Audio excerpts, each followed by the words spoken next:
We are now going to talk about how to compare bonds of different types, corporate bonds, treasury bonds, municipal bonds, how we're going to compare those different type bonds, and the fundamental way that we are going to compare those is by yield to maturity. Remember, yield to maturity is forward looking. When we're thinking about yield to maturity, we're looking in the future and making essentially a projection of what those yields would look like in the future. Remember that we can calculate a yield to maturity every day, and we see those reported every day. Treasury yield curve yields to maturity are reported every day. And one other point is that actual returns from a bond are backward looking. Yield to maturities and actual returns will vary from one another. Actual returns can be one value, and actual or yield to maturities and actual returns, they will vary. Things happen then, and we can often say why those items have varied.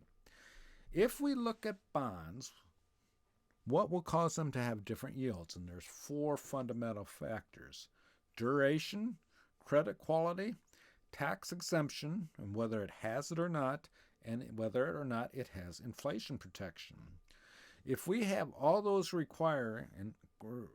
all those criteria, and let's say we have two bonds, bond A and bond B, and they all point to the same way, we don't even have to see their yield to maturity. We could look at those characteristics and say this one will have a higher yield to maturity than another one.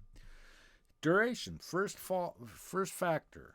Longer duration typically has higher yield to maturities. Normal yield curve. Why is that the case? Longer-term bonds are more sensitive to yield changes, and therefore they are more sensitive to risk from yield changes, both up and down.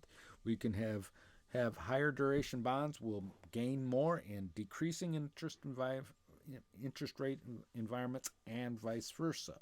So, duration, number one. Remember, yield curves typically slope up, although not always. Second characteristic, second criteria is credit quality.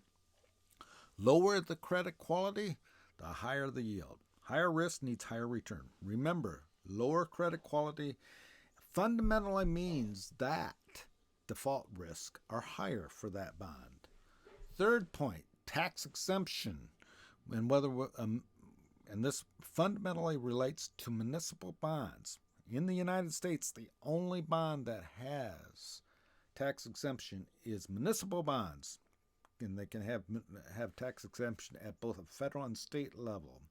Tax exemption is a benefit, and you don't pay taxes on it.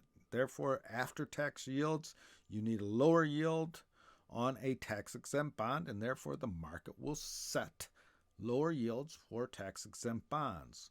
Also remember, tax exemption is worth more to individuals that are in a higher tax rate environment. Finally, inflation protection. If a bond has it, it will generally have a lower yield. It is being protected against inflation. So you have a protection against it, you will need lower yield. So lower yields are associated with inflation protection, and the fundamental security that offers inflation protection in the United States is Treasury inflation protected securities, TIPS.